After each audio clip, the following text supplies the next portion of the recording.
Quinn was sending me some clips overnight last night of Josep in those first tests on the first day, just bashing into stuff. And I mean, Quinn sends me, he's a freak. Yeah. Yeah. I don't know if you saw the video, that step up thing that he cased. Oh, yeah. And oh my God, what an animal. Did you guys see, like, that one was pretty insane. I saw his little over the bar situation as well. Yeah. Little. Yeah. But then there was the one from today. It was the finish of a test, like around this right-hand turn. Oh, yeah. That was like the sickest clip I've seen in a while. That was so perfect. And that's why I love this style of racing, because it's such concentrated like skill. You have to be on the game like every second of that test. And when somebody's on, it's so amazing to watch. Verona did it yesterday through the whole test. They had like 6 corners in a row following him, and his hometown fans they're running across one side of the track to cheer him on. They're running across the other side. Yeah. He's just nailing every apex, never off the gas. He's sliding perfectly, hitting the track marker, stakes with his handguard, just clipping it just perfect and coming in.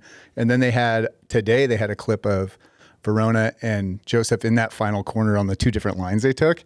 And it's like, that was probably most of the difference. Was Josep just came on the inside just a little bit different, stayed out of the rut, and like just moved over a tiny bit to clip that corner a little better. And it's just like, oh my God, it's so cool. And just the confidence that guy has in cornering, and the way he's sitting literally on the gas cap. Yeah, like they can't get farther forward. Yeah, you can't get any further forward than that. And he's so much trust in the front wheel. It's really amazing to watch. Yeah, the clips are great. And kudos to the FIM for getting so much content out this year with all their live coverage and all that kind of stuff. But great to hear from you. So have you guys? Yeah, go ahead. Have you guys ever seen looked at pictures of Josep's handlebar setup? I've seen it. I just saw it today when he was in the service center and he was doing maintenance before the morning. Yeah. Why is it set up that way? I mean, it's got to be like he's just played with it over the years. I was his teammate in 2016. We were both on that Ferrioli KTM team, and I didn't notice it then. So I don't know if he changed it over the years, but then like just doing ISDE with him, he runs his bars so low and so far back. But yet he's so far up on the tank too. Like, I don't know. It's just a little technique that he's perfected. I asked Dante about it because Dante went over and tested with him for like 2 weeks this year before ISD. And I was like, did you pick up on that handlebar technique? I don't know if he tried it or not, but he was just like, heck no, dude, I can't ride like that.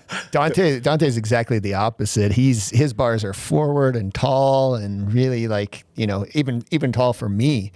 And, I rode Joseph's bike a couple of years ago at a test in Italy, and the bike felt so small and little. And I think he does that because he's a smaller guy and he can kind of manhandle the bike if the bars are down low and everything's kind of shrunk on his bike. It's really his subframe was low, everything was low on that bike. Wow.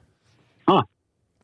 Yeah, that's pretty cool. Yeah. Yeah, because I actually read more like what you were saying Dante is, and I don't know if it's a little bit is because once I turned pro, I started riding trials a lot too, but I always liked that. Like I ran a 996 bar, so kind of a taller bar, and I ran it a little bit forward, and I just felt like I had more leverage, but obviously you can't knock what he's got going on because he's so dominant. It's got to be something with just that format of racing. You and Dante alike are used to going wider, open, faster overall speeds, hitting bigger G outs and stuff. So maybe being up and more, more open in your cockpit is a little more comforting and obviously a little more control on bigger obstacles, those desert racing style things. And he's on that, like Quinn said, he's on that gas tank 99% of the time, unless he's jumping something ridiculous. So I think these guys, and that's the other cool thing is they have so much opportunity to fine tune because they do test, tweak, test, tweak. And that's a weekend for them, right? Where the U.S. West Coast desert racers, it's like race for hours at high speed.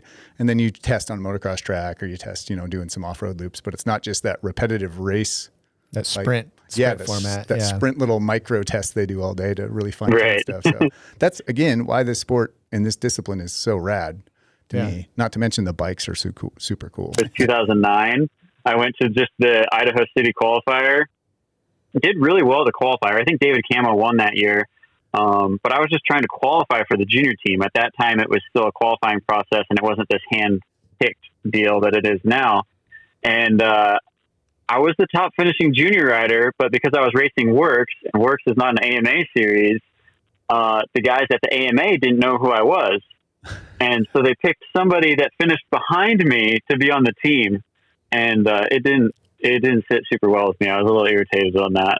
So you had a chip on your shoulder already. I did. But then the next year, Kurt was like, kind of told the AMA guys, like, you guys got to stop doing this qualifier team for the junior process. Like, let's just pick the team. Yeah. So I was Kurt's first pick for the junior team in 2010 and did relatively well that year. I had never raced an enduro format other than that Idaho City qualifier. And if for anybody that's ever done the Idaho City qualifier, is totally different than ISDE, or at least at that time it was, right? You know, Idaho City was more like a national enduro where you have like a 40-minute special test and you can't walk it and stuff like that, where, you know, ISDE, you can be a lot more prepared and shorter, higher intensity tests. So I was better at that style of riding and went there and did pretty good. It kind of took me a little bit to get warmed up. By the end of the week, I was definitely like top 3 in some tests, but was nowhere near Johnny Aubert, who won that year. And I just remember watching videos of him and even watching him in the test, just being like, man, that is cool. Like, that guy is on a whole nother level than everybody else. Essentially what Garcia is now, right? Like, yeah. Josep is just, I mean, today he won every single test, which is insane. Yeah. Yeah, so just ever since then and watching Johnny Aubert ride and like how efficient he was, it kind of like changed my whole mindset on the thing. Like, this is something that I want to be good at. I think this is a really cool format of racing. I loved watching Johnny and the other French riders at that time, like how smooth and efficient they were. In that aspect, it's kind of a little bit different than Josep, right? Because Josep rides on the edge everywhere. Yeah. And, you know, that was kind of more of that like smooth, fluid, like maybe even Stefan Everett style. Mm-hmm. And that's kind of what I like emulated my career after. So after I saw that, I like really tried to perfect that style of riding and racing, and, you know, definitely did pretty well at it and had some success. And, you know, it was always kind of a compliment when people would come up to me and be like, dude, it doesn't even look like you're trying out there. And I always liked that because I'm like, that means I'm doing it well because I'm so efficient that it doesn't look like I'm trying. Yeah. We always joke about, well, they all joke in the international enduro scene. If you're hanging out with other journalists, is they say, oh, here comes an American. And they can hear him coming from a long ways away because they're just pinning it. Blah, blah, blah, blah, blah. You know, Nathan Canny was like the perfect example of this. He would just destroy a berm, go into another berm and destroy it. And he's just like pinning, you know, his bike as loud as he can. You're like, that's an American. And you're like, they're going so fast. They're like, no, they're not. Yeah. Not on the clock. They're not. They're going fast, but just the clock doesn't lie. Yeah. Yeah. And it's kind of weird how the top guys is kind of like this roller coaster of, you know, like I said, you had the guys like a Johnny Aubert and a Juha Salminen who were kind of like smooth and fast. Smooth. And then you had an era where Antoine Mayo was like the top guy. And he was kind of more like Josep, where he would like ride on the edge and on the rev limiter and stuff like that. And then it kind of went back a little bit. Like Ryan Sipes and I won back-to-back years, and Ryan and I ride very similar, like smooth and, you know, try to be nice and precise. And Daniel Milner is another good example of that. Yeah. And then now you have Josep coming back, and he's just this kind of wild man on the edge the whole time, but somehow he makes it work.